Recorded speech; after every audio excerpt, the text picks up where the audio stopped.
Let's make a flower bouquet. For this we are making use of the crayons, or we can say the oil pastel ones. This type of the painting is best suitable for the kids between the age group of 7 to 8. You can just go for it. It's very less time consuming and it's very simple. You can just pause the video so that you can make it clearly. Thank you for watching our videos. Let's see our next painting. For this we require the fruit cover wrapper that's actually made up of the foam, and see how we are pasting it at the center. Then we are adding the background. For this we are again making use of this folded foam sheet that we are just making imprints on. These will represent some of the flowers. They look so beautiful and nice.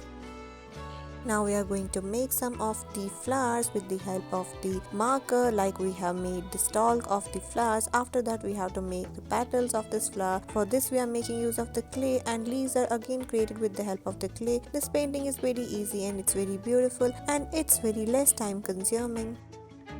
Let's come to our next painting. For this we are pasting some of the stalks that we have created from the colorful green sheet. After that, with the help of the modeling clay, we are going to make these balls, and then we are inserting the earbuds that we have just cutted down at the center. See how beautiful and simple we were able to create these beautiful flowers. Just give it a try.